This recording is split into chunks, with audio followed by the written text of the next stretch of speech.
All right, guys, we are here for week 15 of the gambling show. Yanni's here. What's up, dude? How you doing, man? Just getting destroyed gambling on a weekly basis. We both had Yep. bad weeks, and let's go over our picks. First one, it was my only hit of the week. Yanni's only hit of the week. It was a consensus pick of ours, the Seahawks -6.5. Kirk Cousins and the Falcons, who I thought were dead. They were certainly dead against the Seahawks.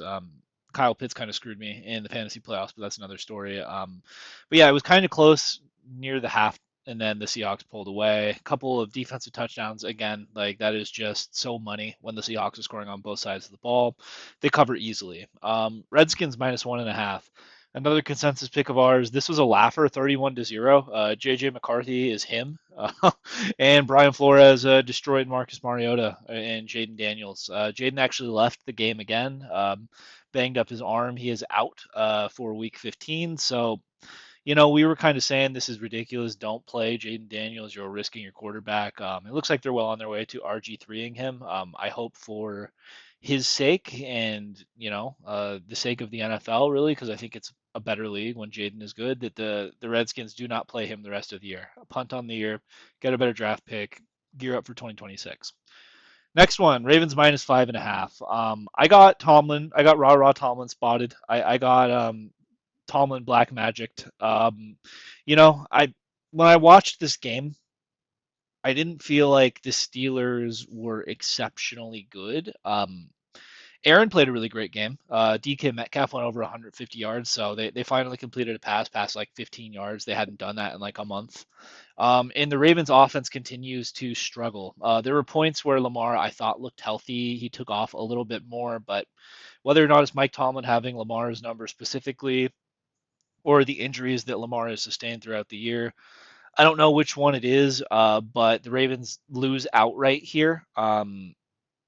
Listen, I think these teams play week 17 or week 18.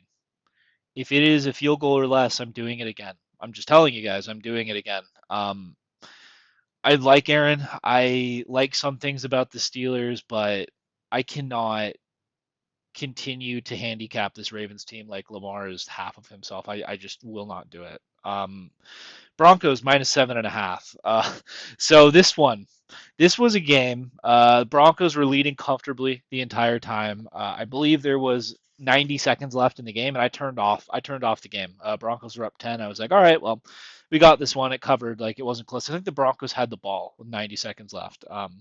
I kind of mentally chalked it up as like a win or whatever. I just hadn't marked it in the Excel sheet yet. Little did I know, the Raiders would complete a couple passes, then get like it was the weirdest thing. Like who was it? Kenny Pickett completes a pass to one of the receivers. I think it might have been Jack Tyler Bench. Lockett. It was It was Lockett. Okay. Tyler Lockett. So Kenny Pickett completes a pass to Tyler Lockett inbounds with like 10 seconds left or whatever, right? By all accounts, the Raiders probably are not getting a snap off there.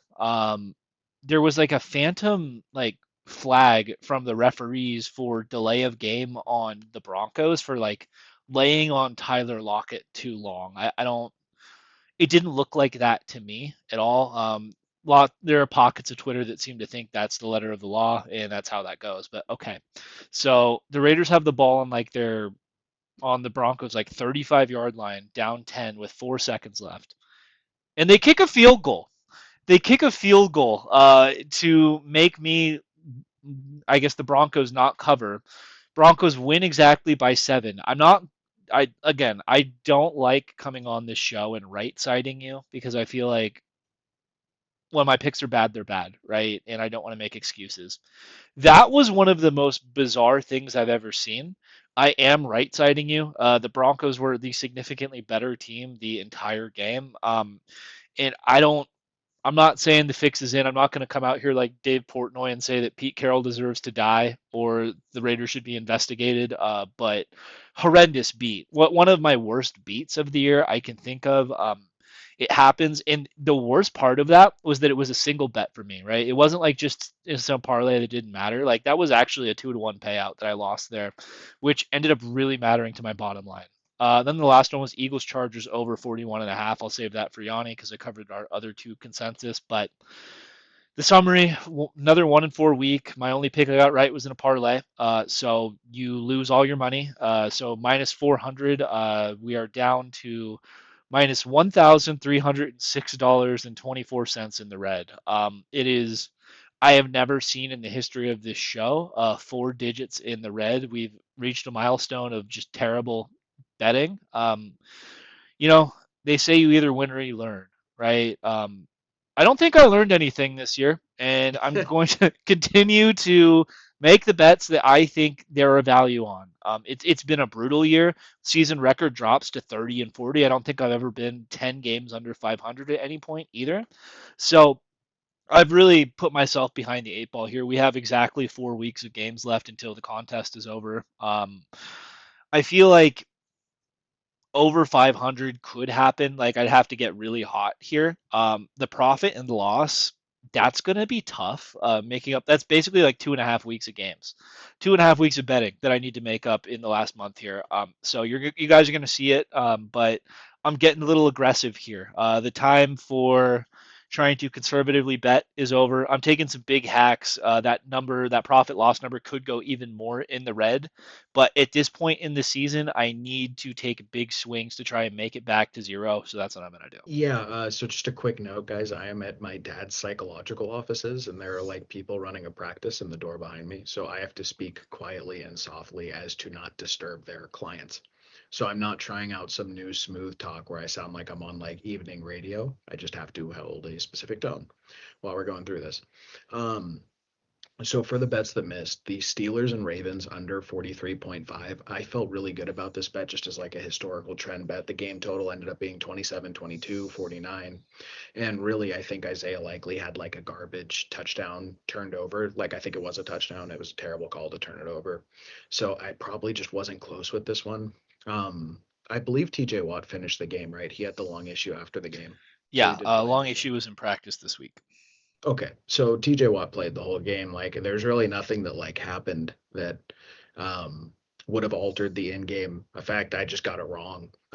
Both teams came to play. Both teams came to claim first place in the division. It wasn't the cleanest game or the most exciting game, but Lamar did look really healthy in this one, the most healthy he's looked all year.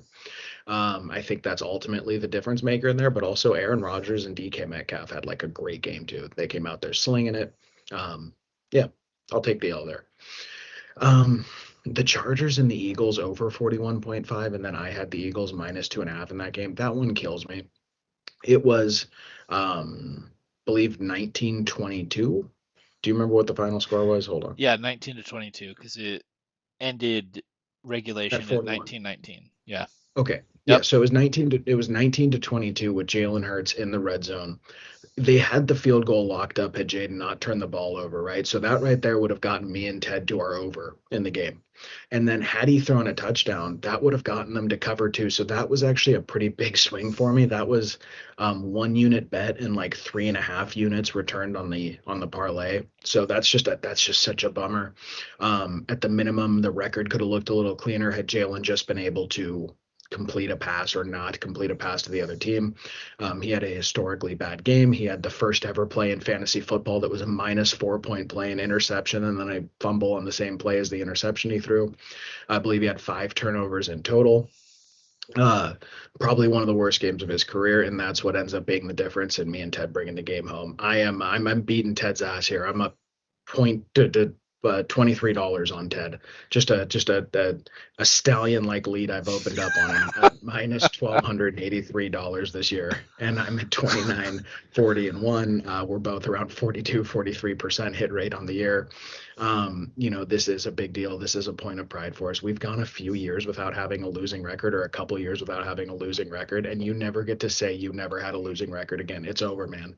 If this thing does not hit, if we don't get in the green, or if we don't get to zero, we can never again claim that we've never had a losing record in betting. So the pressure's on. I'm taking on more risk than I usually would as well this week and in the ensuing weeks. We'll see if we can make it back. Well, question for you, Yanni. If you were to either get in the green or get the season record over 500, would you count one of those as you've never had a losing year, or do they Yes. both need to be? Yes. I'm not even going to pretend like I would be principled about that. Yes, I would. Well, I would, on a technicality, I would claim, yeah. with 4 weeks left, right? I'm like doing a little bit of napkin math here. If we went 4-1 every single week, that would Sure. barely, that wouldn't even do it, right? Because if we went 4-1 every week for 4 weeks, what is that? No, we would 12 have and a losing 4. record. Yeah, so we need some 5-0 weeks here coming up. Good time to Or do it some now. parlays. Yeah, Or some well, parlays to yeah, hit. bit monster parlays, 5-0 weeks, stuff like that. So, without further ado, let's get into the week 15 picks. I promised you guys I'm taking big hacks, and that's what I'm doing. If I'm going down, I'm going down swinging. So we're leading off this week with a 4-leg parlay. First leg being the Jets and Jags under 41.5 points. I actually feel I usually don't like betting totals. I actually really like this pick. I was comfortable enough to put it in a parlay. I think that might be the first time all year I put a total bet in a parlay, but we'll talk about why I like that pick so much here in a second. Next leg, Bills minus 1.5 against the Patriots. This is the second time these two teams met. The first time they met, it was the line was Bills minus 8.5. I took the Bills and they lost, obviously, the game outright. I'm going back to the well.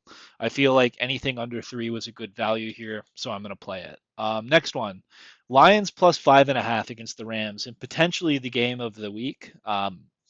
It's my it's my underdog of the week, I guess, my sacrificial underdog. But I feel like this one we're starting to disrespect the Lions a little bit in Dan Campbell.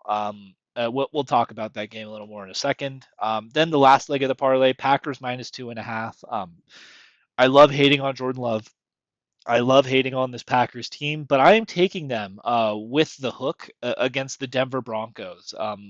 What is the combined record of these teams? Like 21 5-1. So in theory, this is an elite matchup. I think that this is a matchup between two playoff pretenders here, but I like the Packers under a field goal.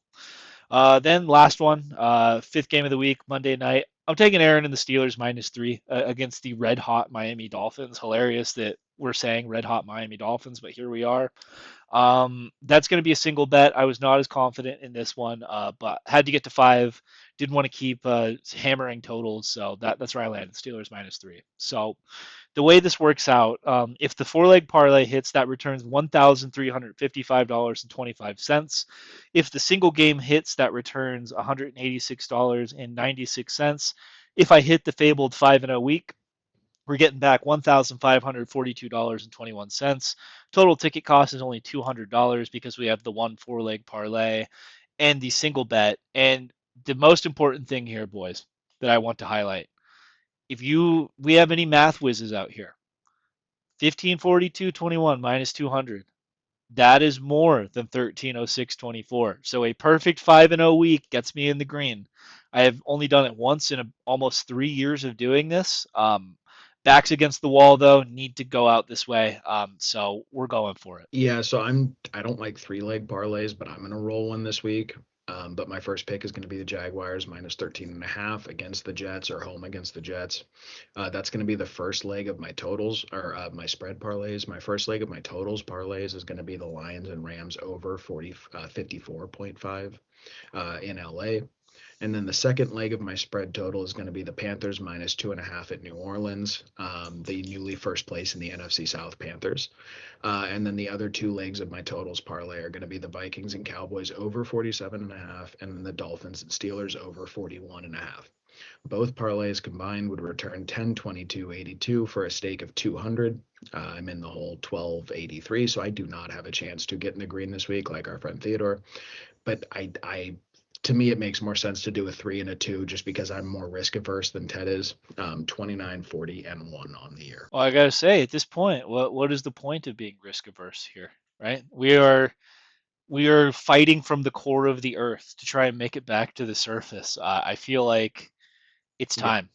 it's time to start getting aggressive with these picks. Okay, Jags at minus 13 and a half. I'm taking the spread, the big spread at the Jets, and Ted is taking the under 41 and a half on the game.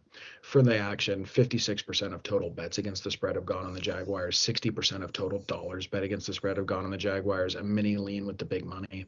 The Jaguars are 8-5 on the year against the spread. The Jets are 7-6, to be fair to them. And then for the over under, 62% of bets have gone on the over, 72% of dollars bet have gone on the over here. So on Ted's side for the under, he's taking 38% of total bets, 28% of total dollars. The Whales prefer the over. Season record over under for the Jaguars are 7-6. Season record over under for the Jets is 8-5. Pretty lackluster showing from both offenses here. We have the 17th ranked offense going against the 29th ranked offense on their third quarterback. And then for defenses, we have the 11th ranked defense going against the 17th ranked defense. I was actually pretty surprised to see the Jets have maintained the 17th ranked defense with all the guys they've lost this year, but they have. For me, it's very simple. I do not believe in third string quarterbacks going against what I consider to be a pretty good defense. An elite defense, absolutely not. A top 10 defense, even in my opinion, absolutely not. But this is a team that in matchups that have been favorable and some that have not, like the 49ers, like the Chiefs, they've at least gone in there and kept the team competitive. Now, a 14-point spread is asking for a lot more than keeping them competitive. Brees Hall has been injured all week. Garrett Wilson has been injured and already rolled out this week. I, the Jets are down so thin at this point, and the Jags have a legitimate chance to not only host a playoff game, to maybe climb up in seeding a little bit and like position themselves pretty nicely for the rest of the season. They have the Texans on their tail. The Jags have to win this game, and they do not have their option of taking their foot off the pedal. It looks to me like Jacoby Myers is actually slotted in really nicely in the offense. Brian Thomas Jr. looked as good as he's looked all year to me the other week, last week. And Travis Etienne's been running the ball out of the stadium. Um, the Jets are extremely vulnerable on the ground too, which against Liam Cohen is a disaster. I don't see any reason for them to come in here lackluster. I don't see any reason for them to come in here half-ass. I think they're going to come in here to absolutely lay the hammer on this team. And then honestly, I think the Jets are playing for field position and they're all ready to go on vacation at this point anyway. They've had a long season, a brutal season. They traded two of their best players. Brees Hall might not even go here. Give me the Jaguars minus 13 and a half to finally put the Jets out of their misery once and for all. And I mean, by once and for all, I mean, I think they'll be formally eliminated from the playoffs if they lose this one. I like it to happen here, and I like it to happen by at least 2 touchdowns. I would. Are they not already eliminated? I feel like with 10 losses, if they are I alive, that's incredible. But I think technically they're technically alive. I'm not sure, but I think they are technically alive. I don't know. okay. So if I had to pick a side like against the spread on this game, it's definitely the Jaguars. I think you have the right side of this. The reason I landed on the under here was a couple of things. First of which being Brady Cook. Brady Cook and the New York Jets. Tyrod is ruled out. Justin Fields is ruled out. We have confirmed Brady Cook playing in this game. Last week against the Miami Dolphins, who we all know is a pretty terrible defense. Brady Cook was 14 of 30 for 163 yards, 0 touchdowns, and 2 interceptions. So we are looking at like a completion percentage in the 40s, like about as many times as I hit bets. Brady Cook completes a pass. And his QBR was 6.6, which is horrendous, right? They're going up against a Jaguars team that technically, I didn't really realize this until I saw some numbers on it this week, but the Jaguars are a hardcore pass funnel. Right now, they are first in yards allowed against the running backs, right? So the Jaguars are really, That's really good. shocking. Yeah, I know. That's shocking. Yeah, I had no I know, idea. right? So we've, I've been so focused on the Jaguars' terrible secondary, right? Like, oh, you can pass all over them, like they're touchdown dependent or turnover dependent, right? Those are all the things I've said all year. I didn't realize they were stuffing the run so well, right?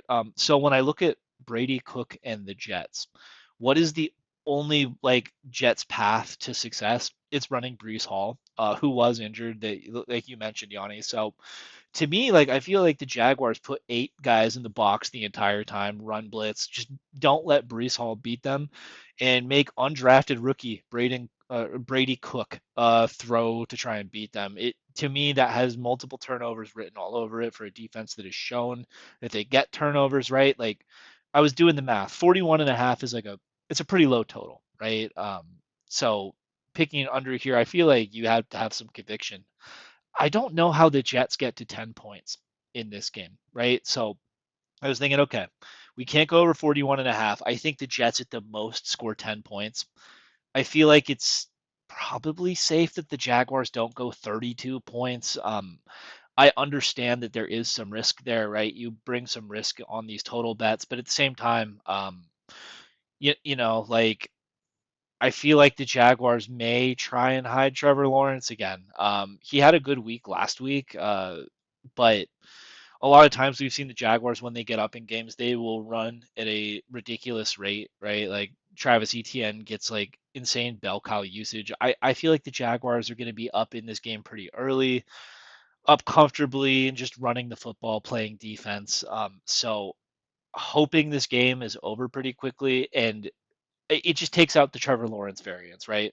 It's a monster number. And I don't like Trevor, so I preferred the under, but I do think the Jaguars cover this if I had to guess. Just to quickly clear the Brees Hall thing up, I checked while you were talking. He is off the injury report, so he is good to go for Week 15. Hmm. But I mean, he Yeah, was injured no, all I know. week, and now he's Yeah, the only guy who's worth a single fuck on that team without Garrett Wilson and everyone. It just should have gone to the Chiefs. I may be sitting Brees Hall this week. In the fantasy playoffs, actually. I've got some interesting decisions there to make. All right, next one is me. Going back to the well. I'm ready to be hurt again. I'm taking the Bills -1.5 at going to New England to play the AFC East leading Patriots here. Um, this is a fade the public pick. Only 38% of total bets against the spread are on the Bills. 48% of the dollars are on the Bills. So we're getting like some whales that are coming in that are agreeing with me that Buffalo is the side here. It's it's still overall fade the public though. I would say season records against the spread. The Bills are 6-7. You know, it's been a weird year for them. I think they're like a 9-win football team right now, 8-win football team. They just they've been getting these monster numbers all year, laying like monster numbers, and they just haven't been covering them in wins. So they're playing a little under expectation this year, I would say. And the Patriots are 9-4. They have just been overperforming the overperforming, probably like I would say the surprise of the year, probably New England Patriots with how well they're playing. Offensive and defensive ranks. The Bills are second in offensive yards gained and 10th in defensive yards allowed. And the Patriots are top 10 in both categories, eighth in offensive yards gained and seventh in defensive yards allowed. So when I think about this game, right, I'm gonna be using a lot of the things that I said in week 4 when I got this game wrong. Take that for what you will. If you want to fade me and go with the Patriots, that's fine. But I feel like what these two teams are is pretty clear to me. The Buffalo Bills are a horrendous, horrendous run defense, and they've built their team specifically to stop the quarterback in like the hopes of, I guess, eventually beating Patrick Mahomes in the playoffs one day, right? Over the past like 6 weeks, the Bills have done exceptionally well against the quarterback position and gotten gashed on the ground. And obviously, on the other side, you have just Josh Allen and a bunch of Jags, and the Bills say, "Josh Allen, go be great for us." On the Patriots end, when I look at what their offense does, right? They obviously Trevion Henderson has taken over the starting role for the Patriots, which I feel like that was the right move for the Patriots to do. I think he has a lot more juice than Ramondre at this point in his career. But that being said, he does not average many yards per carry. I think he's under 4 on the season. Really, what Trevion has done well is break off those long runs, right? So I don't have this Patriots team chalked up as like a team that's going to run the ball 30 times and milk clock and just like pound the Bills like the Falcons did, for example, right? So I look at it, it's going to be a snow game. So the Snover is alive and well, right? But I feel like this is going to be a classic Josh Allen versus Drake May duel in the snow. Obviously, I'm a huge Drake May fan. I feel like I might have been earlier on the Drake May stuff than a lot of people. I was glazing him last year when the Patriots were like a 3-4 win football team. So it's been really cool to watch what's happened this season, and the Patriots look great to me. I just feel like this is going to be a game, especially if the Bills are scoring points, which I think they're live to do against this Patriots defense. Josh Allen in win now mode, right? Where Drake May, he does get a little loose with the ball when he has to like put the team entirely on his back. To me, you're asking Drake May mostly to probably throw for over 300 yards, multiple touchdowns, and keep up in a shootout with Josh Allen.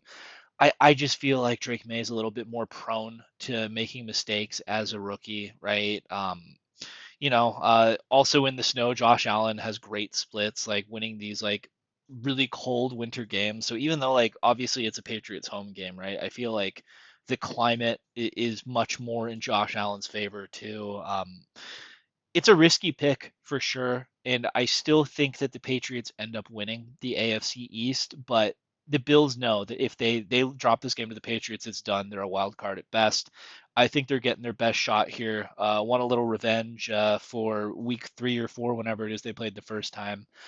Anything under a field goal, I was going Bills here. What do you think, Yanni? Am I just coping on the Josh Allen stuff, or do you think this is a good pick? Um, so they said that up to 3 feet of snow is supposed to start dropping when the game starts. I did not see any reports of heavy wind though, which is pretty good, but it does mean that there's going to be pretty heavy inclement weather at the time of the game. So my interpretation of that is that it really helps Josh Allen and James Cook run the ball. Like I think if it turns into a game where not because of wind, right? Typically, actually, in the snow, passing's fine. But like if it's heavy snow that's falling during the game, I actually think that probably has to factor into the passing a little bit. And I think if it becomes like a sloshy physical in the trenches game, I actually do like the Bills more from an offensive standpoint that way. Like I don't know if the Patriots are really built to like grind out a really tough run game, even though they've been okay running the ball at times this year.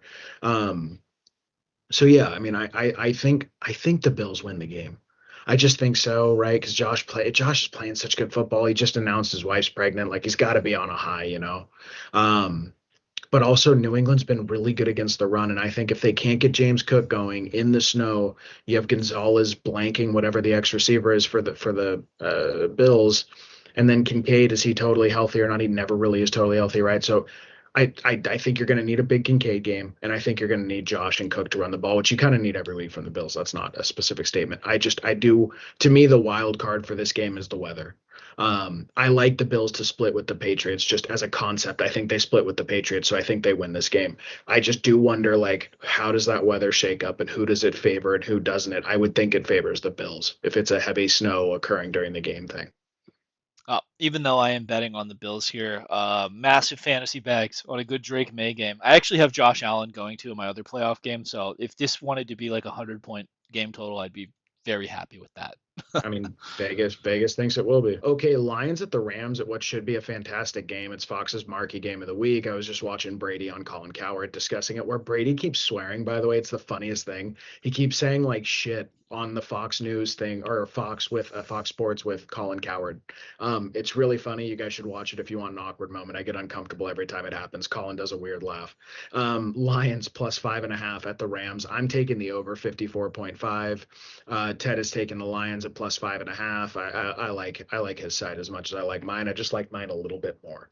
54% of total bets placed against the spread have gone on the Lions, but only 56% of total dollars bet against the spread have gone on the Lions. So while it is a smaller number by public, 26% of the total bets going on the Rams, 44% of total dollars bet is a pretty notable split in terms of big money towards the Rams side of the spread. And then your season record against the spread, the Lions are 7-6, and the Rams are 9-4. I guess I guess I'm fading the public in the opposite direction. I'm taking 25% of total bets have gone on the over, and 34% of total dollars bet have gone on the over. That is as opposed to 75% of total bets on the under, 66% of total dollars on the under for this one. Season record over under. The Lions are 8-5 and the Rams are 6-7. They've actually kind of sneakily been an under team. And then your offensive rank for the Lions is fourth. Defensive rank is 15th in terms of yards gained, yards allowed.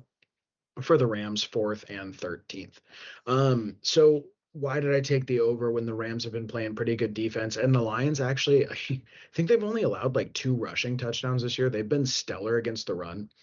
But as far as the Lions side of it goes, their secondary is absolutely decimated. Just absolutely wasted. They're placed multiple guys. I believe they've placed both their safeties on IR at this point. I think they have multiple corners dealing with injuries. I and they do stuff the run really well, but like I think if you force these Rams to air the ball out with Devontae Adams and Puka Nacua, they are perfectly capable of doing so. This total essentially puts the onus on both teams to get 27 and 28 points. One team to get 20, 27 and a half points per team. I think both of these teams are more than capable of scoring 30 plus on one another. I think they're going to have to. I believe the winner of this game will score anything from 31 to 35 points. So at that point, it was just a question for me of can the other team get 20 or 24 points, which I think they absolutely can. Again, like I think my bigger concern in this game, my biggest concern in this game are the Lions and the Lions holding up in pass protection and being able to effectively move the ball.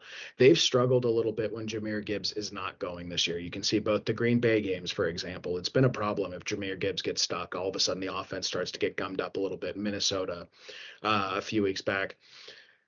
I don't know. To me, it looks like Jahmyr Gibbs is playing out of his mind football. It looks like he's playing the best football of his career. I like Jamo Williams a ton in this game to get loose a lot. The Rams secondary is terrible. Amon-Ra St. Brown probably shouldn't have played last week, but he did, and he actually looked pretty good. I imagine he's going to be healthier this week, assuming he hasn't had a setback. He wasn't even limited in practice, I don't believe. Um, so just all things considered, I actually do think the Lions give them their best shot here. And then the Rams, I'm absolutely not worried about the Rams scoring all over the Lions. And I think that both teams are going to have trouble running the football because that's not the strength of either defense. So I think there's going to be a lot of passing in an indoor dome. So for me, the over was a pretty easy take here. We've seen the Lions hit some pretty absurd and hilarious overs at some points this year. 54.5 is big, but I think it's totally manageable. And what I project this game environment to be, I think this is the shootout of the week. I think it has the potential to be the shootout of the year. So I'm looking forward to it. I can't wait, and I very happily took the over here. Yeah.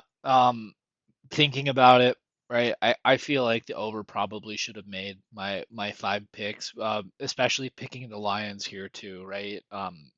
Little oversight by me. I think that I just tend to not like picking totals. So maybe that's a learning lesson. That's a lesson learned for me. Maybe don't be so scared of betting over on a high total. But the reason I picked the Lions plus 5.5 here, and I don't think the Lions win this football game. I don't think there's any way the Lions win this football game. So like I'm betting on an underdog that I don't think has a chance to win outright. That's a little weird for me.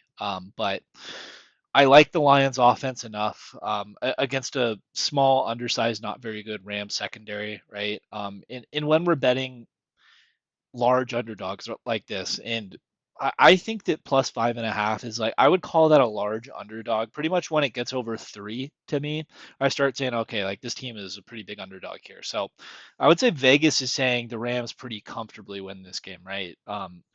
But what I like about betting the Lions as a large underdog here is I think the back door is wide open. I think the back door is wide open. If the Rams are winning the game by 10 points, for example, right? I think it's absolutely on the board that the Lions like score a touchdown that means nothing at the end of the game because their offense is so prolific, right? When you're picking underdogs like this, like you just have to find things that you like about them, I guess, and I definitely like the Lions offense. I'm not under the impression that the Lions are going to make any stops here against the Rams. Like the only way I see the Lions stopping the Rams is if Stafford throws a pick.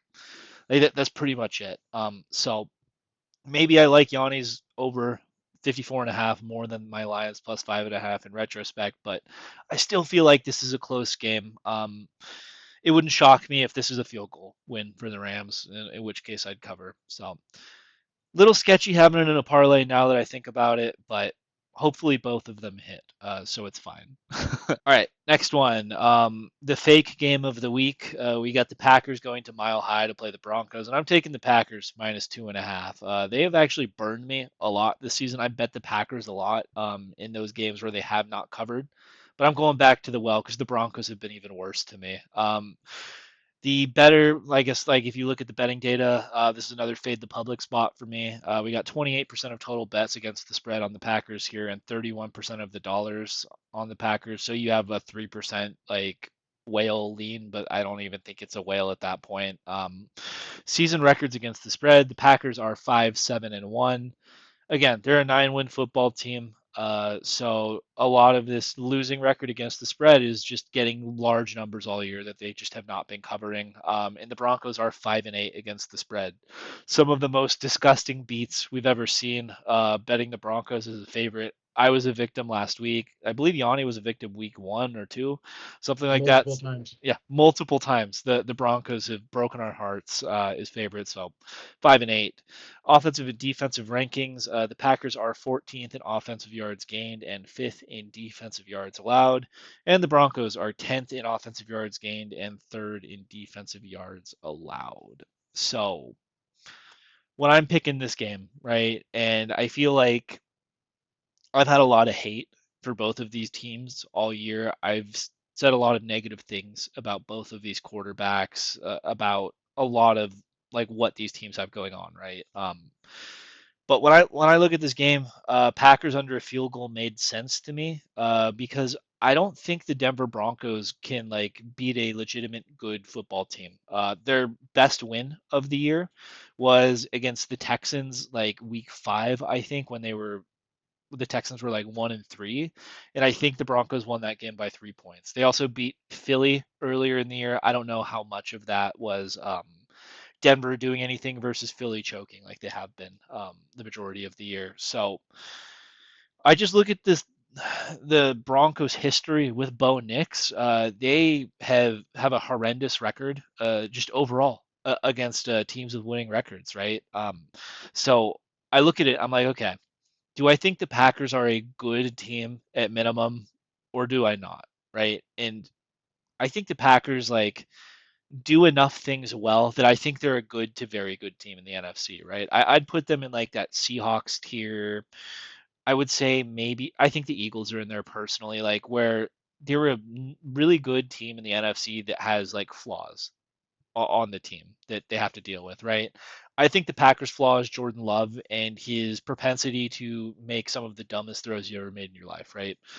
But from watching the Packers the past like year and a half, what I'm noticing is when they're in a competitive game against a like actually competent defense like the Denver Broncos have, Matt LaFleur will be very run heavy. I think that the game plan here is going to be Jordan Love maybe dropping back 24, 25 times, and it's going to be a heavy dose of Josh Jacobs and or Emmanuel Wilson, depending on who is healthy and available.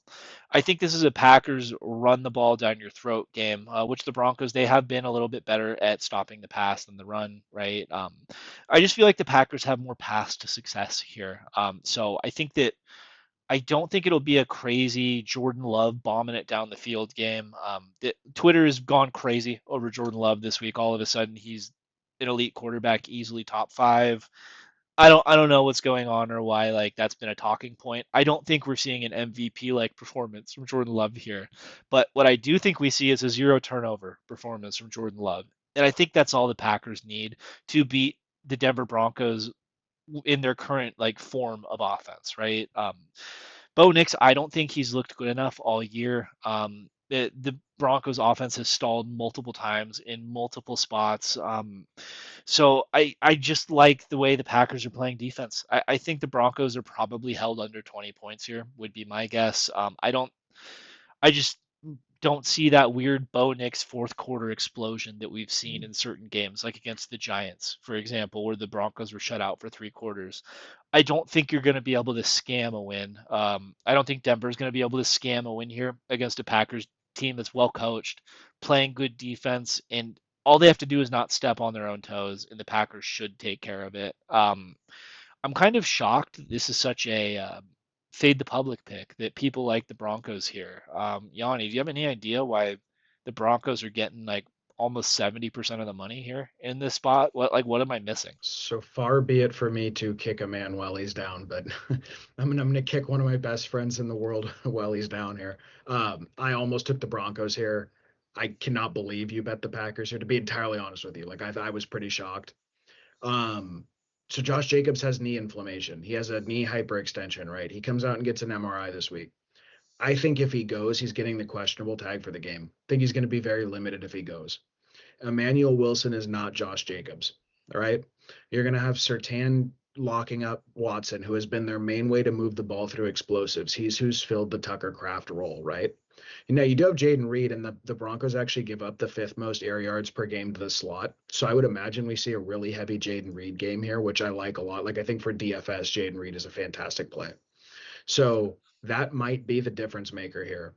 But if not, I think you're going to get into a situation where against one of the best defenses in football, top to bottom in the Denver Broncos, Jordan Love is not able to rely on the run game. He's not able to rely on the explosives, and he is going to have to dink and dunk his way down the field against one of the best offensive or defensive coordinators in the NFL with one of the best defensive rosters in the NFL. I don't think that's a recipe for success for the Packers. I actually think that's when they're at their decidedly worst. And then for the Packers defense, that defense only really comes through the way they're constructed is to cut it loose and to chase the passer with a lead. If they cannot get a lead and they're forced to play the run a bunch, which is obviously what I think the Broncos are going to try to do, and if the game's close, they will have to do, then we're not going to see the best of the Packers defense, and Bo Nix gets to hide a little bit. And then RJ Harvey's actually looked pretty good the last few weeks. Like, I think they have something there in the rookie who's going to get 60 to 70% of the work out of the backfield this week. I just think there's a pretty clear path to me. And then that's not even to say anything of the completely random X factors here with who knows about Jordan Love and Bo Nix. If I'm telling you some weird shit happens with quarterback in that game, could you tell me which quarterback and what weird shit? No. No, we have no idea. If I said like a quarterback's going to do something bizarre that swings the game, you would go, that tells me nothing. I don't know what team it is. I don't know who that goes for. I don't know what did it, which, so to me, there's like a huge variance because of these two guys and their propensity to make head scratching turnovers. But then there's like this really clear way in which the game script gets funneled toward the worst aspects of Jordan Love and the worst aspects of the Green Bay Packers. And their best player on offense is injured, and their second best player on offense is out for the year. So to me, that's a very risky proposition, dude. On the road against the Broncos, like I think the path to victory here is Bo Nix throws a couple interceptions, which he's certainly liable to do. I'm shocked that I am the Jordan Love bull out of the two of us. I never thought I Just would this week. see the day. Just this week. Just this week. Hey, you know what? 300 yards and four touchdowns here from Jordan Love. I think he's got that MVP locked up. Yeah, yeah. I don't know, man. I think I love Jaden Reed. I actually think he may have a really big game, and it may be a non-factor. I also don't know. Do you think Josh Jacobs goes out of curiosity? I don't. So I don't have him on any fantasy roster, so I haven't been paying close attention to He it. practiced. He practiced 3 times in limited fashion after he got an MRI on Monday. Practiced 3 limited, and now he's questionable on Sunday. I don't Well, really know he what that means. played. He played last week, right? And my understanding is it was like a knee bruise. I so this popped up like 3 weeks ago, right? And he's played multiple times. Like I don't know if you're the Packers. Like I don't think that Josh Jacobs would say I don't want to play in this game. I think Josh Yeah, Jacobs is me going to too. want to go, right? So I feel like it would have to be an organizational call if they're not going to Mm-hmm. have him play. And I don't think the Packers are going to want to punt this game, right? The Mm-hmm. division is still very much in question with the Bears and the Lions. Even though I think the Packers probably end up on top at the end of the year, like they can't be half-assing games. So I would assume he goes. How Yeah, effective he'll be, I the way I picked that game is that we'd see the Josh Jacobs we always see, right? And that's kind of why I landed on the Packers because I think their roster is better top to bottom than the Broncos, and absolutely. I just It think that absolutely. they are built very similarly. Like if the crazy quarterback that's just total wild card, great defense, maybe underwhelming wide receivers, so they're built very similarly. I just feel like Packers were a little bit better, but we'll see. I didn't realize I was walking into a bear trap there. My feeling with the Jordan Love Bo Nix archetype is like Jordan's the best of that archetype and Bo Nix is the worst of it. You know what I'm saying? Like the dangerous, mentally unstable gunslinger. Like Jordan Love is sort of like what you hope for in that, and then Bo Nix, I think you get a lot more of the worst. I don't know. I mean, again, if I had to bet on it, I think I'd bet the Broncos, but it is really close, and I do think the Packers are way better, and Jordan Love's a way better player. That's just an interesting bet to me. That's a game that I wouldn't touch with a 10-foot pole. Is where I kind of decided because I was looking at it and then I went, no, no, no, sir. We'll see what happens. Maybe I'm stepping in it here by taking a road divisional favorite captained by Bryce Young, but I am. I'm going to go ahead and take the Panthers -2.5 at the Saints, the first place in the NFC South Panthers, because they have Rookie of the Year Teteroa McMillan out there, also wide receiver 11 and half PPR on the year. No big deal or anything. Carried me to a bunch of playoff wins, playoff spots. So Panthers, 69% of every dollar bet against the spread have gone on the Panthers, but the Whales do not agree with my pick here. I am being a filthy casual and I am riding with a public favorite. 54% of every dollar bet against the spread has gone on the Panthers. It's a pretty sizable whale lean for the Saints. They're getting almost 46% of every dollar bet with only 31% of the bets. Against the spread, the Panthers have actually quietly been pretty consistent. They are 8-5, but the Saints have also covered like some sneaky games where they probably shouldn't have, as well as winning some games where they probably shouldn't have.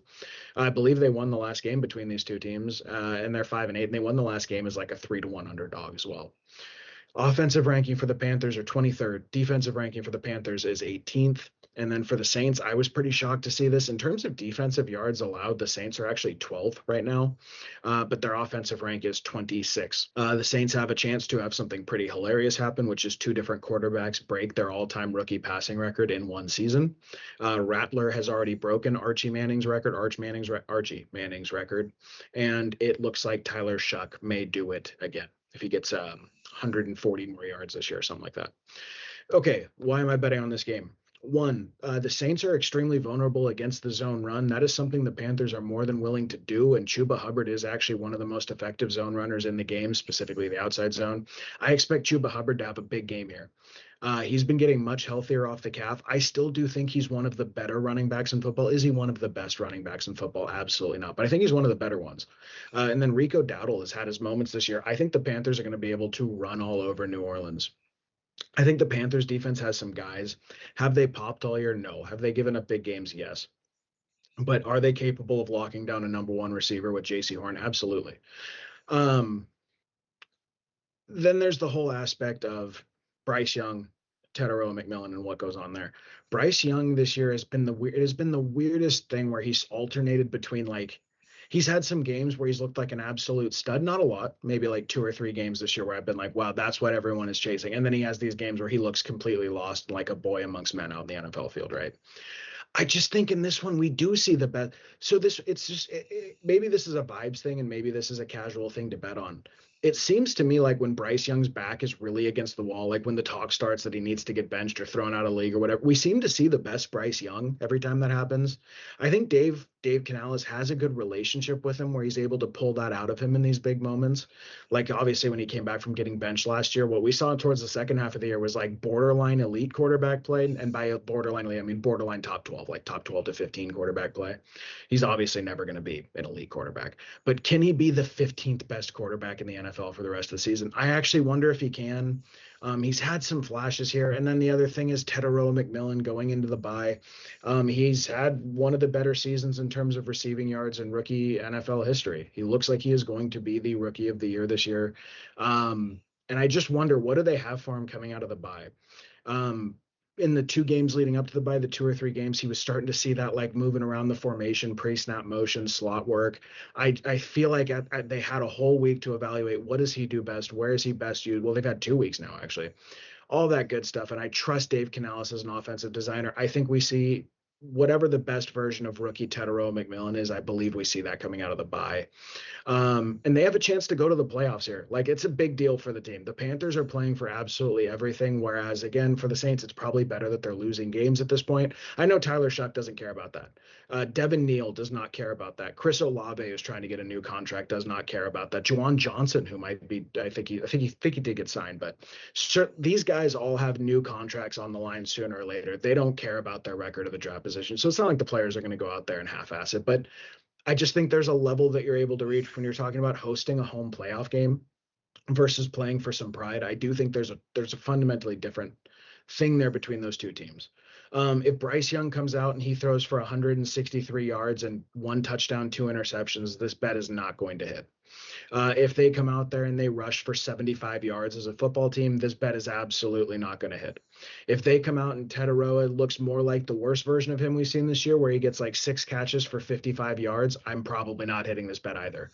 So it's like I am projecting to a degree and maybe to a risky degree. And maybe even I'm telling a story to myself that is not rational because I invested so heavily in the Panthers this year in fantasy that I think there's this next step coming out of the bye. But I'm going to trust my process that I trust Canales as a play caller. I think Bryce Young has shown the best of himself when he absolutely has to.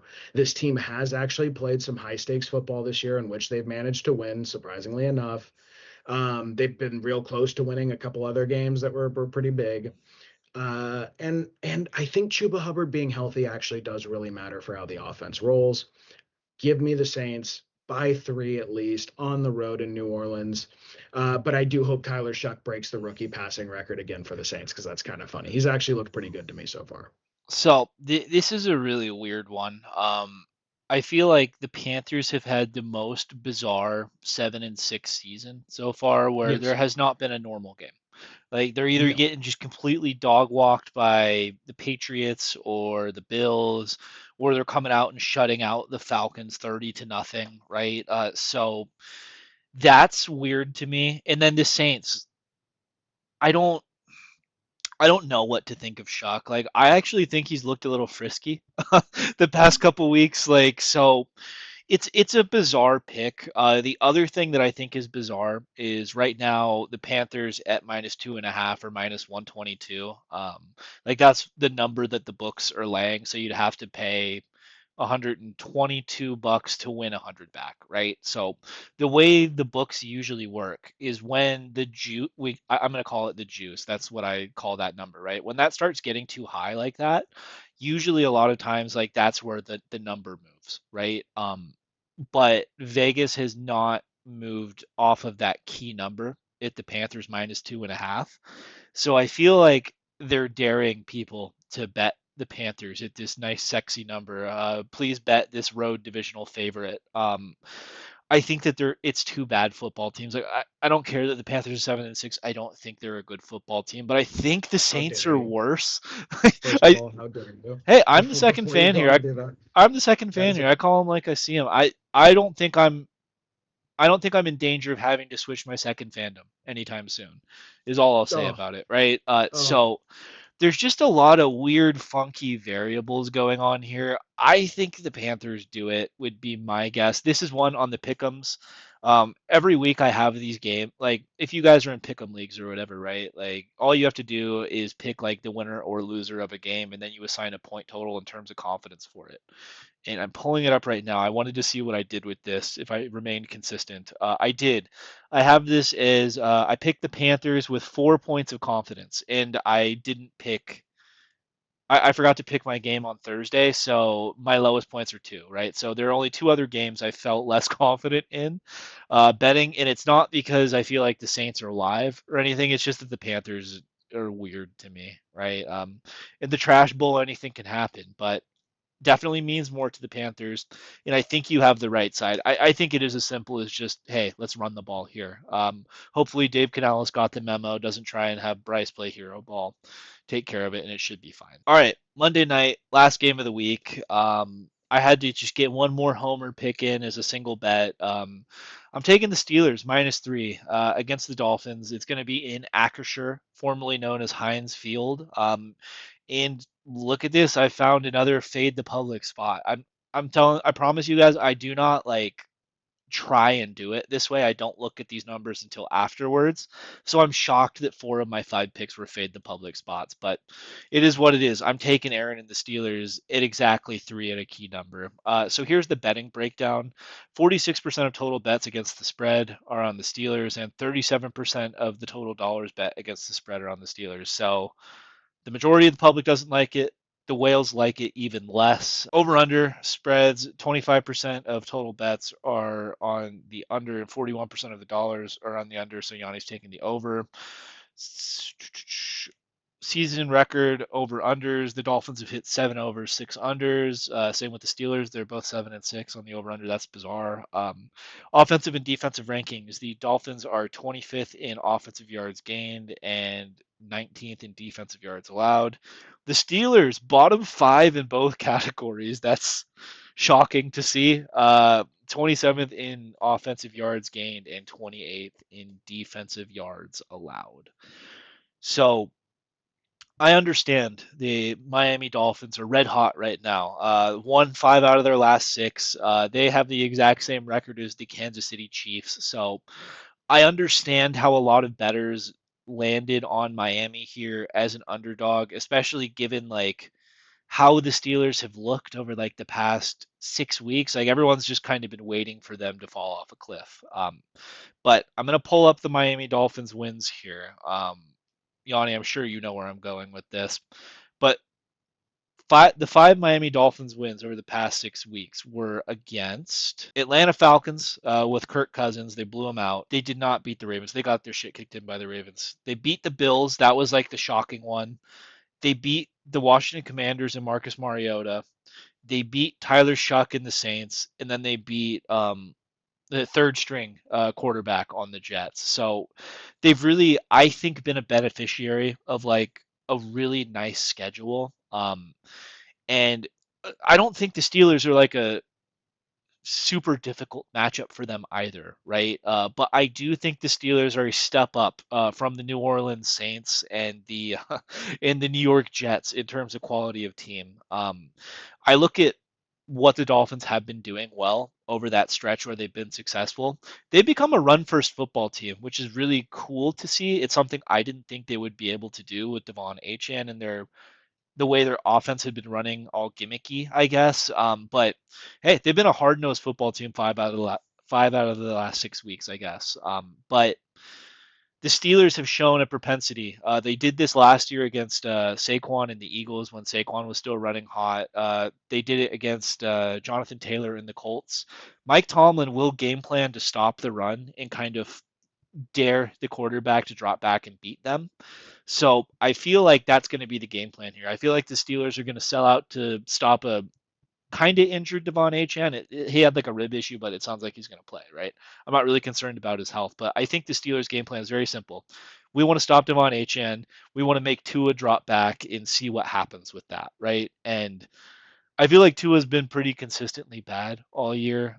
These Steelers corners can be beat. I got Joey Porter Jr. They just like cut Darius Slay, so I don't even know who their second corner is anymore. Maybe Jalen Ramsey slides into that slot, but I just feel like it's going to be the Steelers forcing the Dolphins to throw to try and beat them, and Tua against like that Steelers line. It feels like he could get crunched here. So like that's one side of the equation. Then the other side of the equation, right? Like I see that the Dolphins are 19th in defensive yards allowed, but I think that a lot of that is circumstantial. I think this is a terrible defensive unit. I know they've like somehow stopped the run really well over the past 6 weeks, but I feel like this is an Aaron Rodgers spot, actually kind of picking on a bad secondary.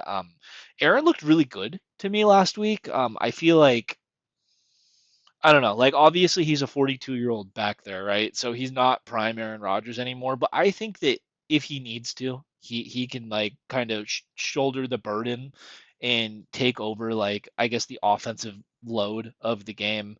I don't think that the Dolphins have anyone who can stop someone like DK Metcalf, for example. So I just feel like a field goal. I just think the Steelers are significantly better, right? I think the Dolphins are going to run into issues offensively here. And Aaron, I think that the Steelers should be able to put up anywhere between 24 to 27 points against a bad Miami Dolphins defense. So that's why I landed on it. It's a little sketchy. It did make the parlay this week when I'm looking to throw everything in a parlay, but I like the spot. How'd you land on the over? Most of what you just said. I wish I remembered the Twitter account so I could give them proper credit. They look at O line versus D line efficiency, and this week they had flagged the Miami Dolphins and the Steelers as the biggest mismatch game in the run game in Miami's favor. In other words, they thought Miami would be able to run the shit out of the ball this week on the Steelers, and that was before TJ Watt was ruled out. TJ Watt being ruled out means this is like a smash spot for the Miami running attack. If Miami can run the ball, I'm perfectly capable or I'm perfectly confident in their ability to get to 20 to 22 points. And then as far as the other side of the ball, yeah, I'm perfectly capable of the Steelers to be able to score 20 to 22 points. I'm perfectly confident in their capability to do so. So to me, that was like a pretty easy. I was like scrolling through. 41.5 is really low. I think that's way too low. I think Waddle's been playing good football. I think Devon Achane's been playing some of the best football in the NFL. I think they're willing to really run him, right? Really feed him. And it seems like it was a rib bruise, is what they said. But even if he misses time, like Jalen Wright ran pretty well last week, Ollie Gordon's ran pretty well in stretches. I think with the scheme being what it is with McDaniel, if they're able to open up holes, they're going to run the ball, even if Achane plays, 5 or 10% less snaps than he normally would this week. So yeah, to me that was a really easy one. It's really nothing too complicated or too intricate. I think the Miami's going to be able to run the shit out of the football, and I think the Steelers are going to be able to score pretty easily in this one. And I like it to go over, even with the run heavy attack from both teams. So that's really interesting because, like, obviously what I said was the exact opposite. I thought that the Dolphins would have trouble running the ball. I'm like, are the Dolphins like a highly graded like offensive line in terms of run blocking? Like, I don't. Their It, O it's line, well, no, not their line. It's what's their scheme. It's part of it is scheme, right? That scheme puts the O line in position to succeed. It's not like their O linemen are crazy quality guys or anything, but the way that McDaniel schemes it, their O line's been performing extremely well. I'm sorry, I didn't mean to contradict you like that. I was no, no, you don't. so Like, listen, you can. We contradict each other all the time. It wasn't that. It's just I imagined like these like traffic cones like that make up the Miami Dolphins like offensive line like pancaking Cam Hayward, and I was just like I cannot imagine that. Right?